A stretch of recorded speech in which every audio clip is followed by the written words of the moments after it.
Chaperin Courando, gloire à ton nom, Père. Bien-aimés dans le Seigneur, shalom, shalom, que la grâce, la paix de notre Seigneur Jésus-Christ vous soit accordée de partout où vous êtes. Nous bénissons Dieu pour cette opportunité qu'il nous accorde, n'est-ce pas, de venir dans sa présence, dans sa maison pour étudier sa parole. Aujourd'hui, c'est jeudi comme vous le savez, nous avons surnommé cela comme étant le jour de la connaissance. On a tant expliqué pourquoi nous parlons de la connaissance, parce que la vraie connaissance, de la connaissance vitale pour l'existence d'une personne humaine, c'est la connaissance de Dieu. Parce que Dieu n'avait pas créé la personne humaine pour connaître autre que lui. Au travers de tout ce que l'homme devrait faire, au travers de tout ce que l'homme devrait connaître, il ne devait connaître que Dieu. Alors voilà pourquoi connaître Dieu est très important, et c'est pour cela même nous parlons, n'est-ce pas, de la lumière. Parce que la lumière dont nous sommes en train de parler ici n'est rien d'autre que la connaissance de Dieu. Et la connaissance de Dieu, n'est-ce pas, nous vient au travers de sa parole. Parce que c'est au travers de la parole que Dieu se révèle. Amen. Hein? Donc, remettons ce moment entre les mains du Seigneur pour que nous puissions entrer dans notre étude d'aujourd'hui. Seigneur, merci pour ce temps que ta grâce nous a accordé dans ta présence. Nous remettons ces instants entre tes saintes, mais prions que ton esprit, Seigneur, puisse nous parler. Et qu'au travers des choses, Seigneur, que tu as disposées, tu nous communiques la vie. Parce que tout ce qui vient de vous est vie, parce que tu es la vie. Gloire, honneur, retourne à toi, Seigneur, force et majesté, à toi, le roi des rois, au nom de Jésus. Amen. Être la lumière du monde. Être la lumière qui brille dans le monde. Aujourd'hui, bien-aimés dans le Seigneur, j'aimerais que nous puissions voir un aspect très important, n'est-ce pas, de la vie dans la lumière. La vie dans la lumière, c'est une vie qui n'est pas vécue par division. C'est une vie qui est vécue dans l'unité. Parce que la division, c'est la caractéristique principale, n'est-ce pas, de la vie dans les ténèbres. Alors, notre étude de ce soir est intitulée « La lumière vient de Dieu ». Donc, l'unité vient de Dieu. Donc, l'unité vient de la lumière, j'allais dire, et les ténèbres, n'est-ce pas, la division vient des ténèbres. Donc, tout celui qui réclame être citoyen du royaume des cieux, automatiquement, nous pouvons dire qu'il est en train de vivre dans la lumière. Et par conséquent, lui ne travaille pas pour la division, il travaille plus pour l'unité. Pourquoi? Parce que l'unité vient de Dieu. Dieu lui-même est l'exemple typique de l'unité. La Trinité n'est rien d'autre que l'unité dans la diversité. Alors, dans le monde, l'unité ne fait pas anonyme. Pourquoi? Parce que le monde est dans la division. Le monde, c'est un royaume divisé. Et ce royaume divisé considère la diversité comme étant un élément ou une raison pour diviser. Pendant que dans le royaume des cieux, le royaume de l'unité, la diversité est vue comme étant un moyen, n'est-ce pas, pour unir. Donc, la différence entre le royaume des ténèbres et le royaume de la lumière, rien d'autre que l'unité. Le royaume de la lumière est un royaume de l'unité, c'est pour cela il va subsister, il résiste, il demeure pour toujours. Pendant que le royaume de la terre, le royaume des ténèbres, c'est un royaume de la division, il ne peut jamais subsister, n'est-ce pas? C'est ce que Jésus a dit. Alors ce soir, bien-aimés, j'aimerais que nous puissions considérer Jean chapitre 17. Nous allons lire Jean chapitre 17 du verset 1 jusqu'à la fin, jusqu'au verset 26. Je ne vais pas lire, vous allez faire la lecture à la maison. Moi, j'avais déjà médité sur ça. Mais ce qui m'a plus... Je vais plus me focaliser sur un aspect, n'est-ce pas, de cette prière de Jésus-Christ, parce qu'il s'agit de la prière de Jésus. Ici, pour remettre les choses dans le contexte, Jésus-Christ est en train, petit à petit, d'arriver à la fin de sa mission sur la terre. Et plus précisément, dans ces chapitres, il est en train, n'est-ce pas, de partir vers la croix. Donc, c'est avant qu'il puisse être arrêté. Alors, il a pris le temps de s'asseoir avec ses disciples, pas seulement pour les enseigner, mais aussi pour prier pour eux. Jésus-Christ, dans d'autres mots, a consacré ses disciples parce qu'il a demandé au Père de les protéger, de les garder. Ce que le Père lui avait donné, n'est-ce pas? Ce sont les disciples.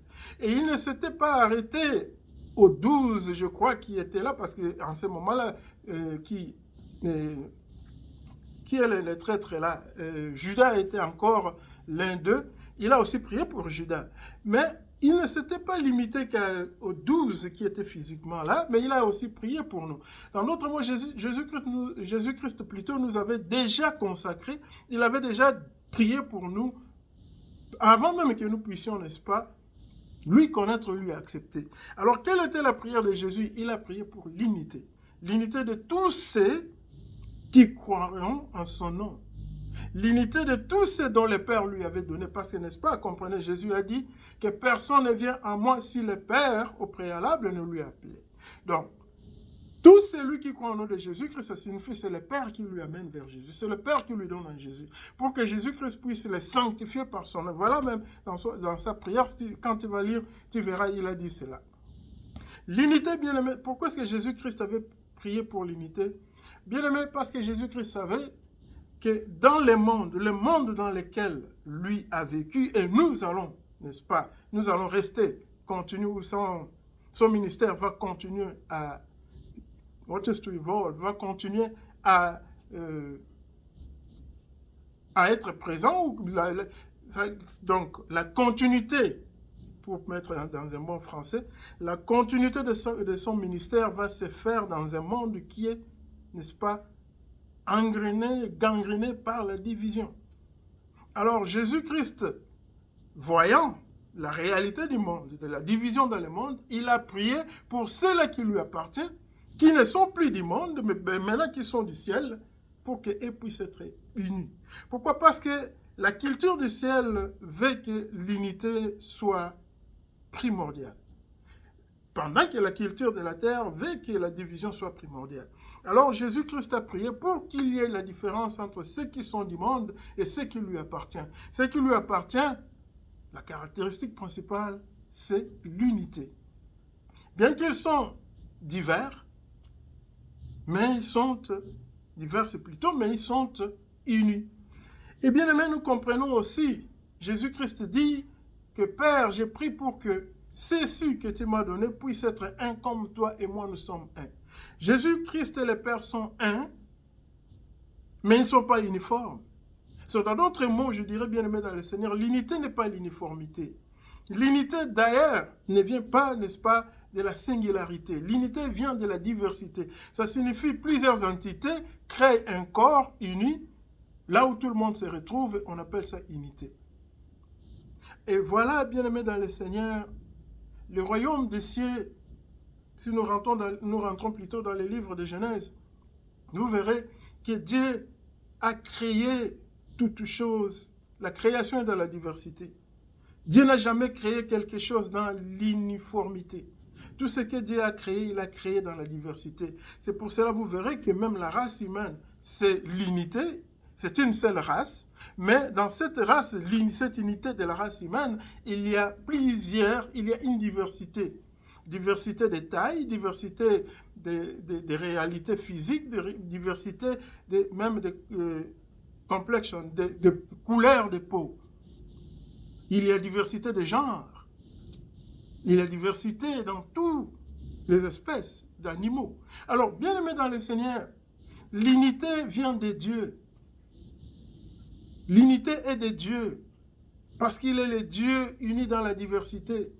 Pendant que la division est du monde, parce que le monde, c'est une singularité qui repousse la diversité, qui ne chérisse pas la diversité. Alors Jésus-Christ ici veut que ceux qui appartiennent au royaume des cieux puissent démontrer l'unité dans le monde.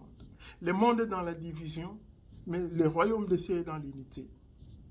Bien-aimés, l'unité fait la force. Ce sont les Belges qui ont dit que l'union fait la force. L'union fait la force, oui. Pourquoi? Parce que vous avez plusieurs entités avec des différentes possibilités, capacités, qui mettent ensemble, pas pour se concurrencer, mais pour se compléter. L'unité, dans d'autres mots, bien-aimés dans le Seigneur, là, le mot me vient en tête, c'est une complémentarité. L'unité, c'est l'harmonie. L'homme et la femme sont un, ils sont dans l'unité quand il y a l'harmonie. Les deux deviendront une seule chair. Des entités mettent ensemble dans l'harmonie pour se compléter, forment une unité. Voilà, bien-aimé dans le Seigneur, la philosophie de Dieu. Mais dans le monde, on te dit que non, des entités ne peuvent pas se mettre ensemble. Il faut être séparés. Parce que vous êtes différents, il faut être séparés. Voilà pourquoi l'unité ne fait pas l'unanimité dans le monde. Parce que le monde, c'est un royaume divisé. Et par conséquent, c'est un royaume qui est en voie de disparition. Jésus-Christ a dit que si Satan chasse Satan, ça signifie que son royaume est un royaume divisé. Et un royaume qui est divisé ne peut jamais subsister. Donc vous comprenez pourquoi est-ce que le royaume des cieux, bien-aimé dans le Seigneur, subsistera pour toujours ou subsiste à jamais. C'est parce que le royaume des cieux est un royaume qui unit. C'est un royaume d'unité. Ce n'est pas un royaume de division. Le royaume du monde ne peut jamais rester éternel parce que c'est un royaume de division. Amen. Et celui qui vit dans la lumière ne vit que par une seule caractéristique qui est l'unité. Ce n'est pas quelqu'un qui favorise la division, mais qui favorise l'unité. C'est pour cela, nous disons dans le Seigneur, nous sommes un. Nous pouvons être de différents genres, nous pouvons être de différentes couleurs de peau, de différentes cultures. Dans la culture du ciel, nous sommes un. L'unité. L'unité est très importante, bien aimé dans le Seigneur. La division n'est pas de Dieu. La division est du monde. Et celui qui vit dans la lumière ne favorise pas la division. Il favorise l'unité. Mais tu vas me poser la question, mais comment est-ce que pasteur on peut être ensemble si les gens commettent des fautes, si les gens font des choses qui nous offensent, si les gens nous offensent ou font des choses contre nous? La parole dit ceci. Quand les disciples ont demandé à Jésus-Christ, combien de fois dois-je pardonner mon voisin qui m'a offensé, Jésus-Christ a dit, pardonnez 9 fois. Les gens calculent cela pour dire 400 et quelques.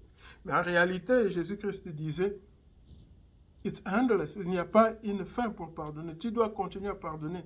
Pourquoi? Parce que c'est ça, le royaume des cieux. Tout est éternel dans le royaume des cieux. Dans le royaume des cieux, il n'y a rien qui est limité. La patience de Dieu est illimitée. Et l'unité, bien aimé dans le Seigneur, ne se fait que dans la patience, dans l'éternité. L'unité est dans l'éternité. Alors, Jésus-Christ dira, si tu sais que ton frère a quelque chose contre toi, il faut aller le voir pour que vous puissiez arranger. Pourquoi? Pour favoriser l'unité.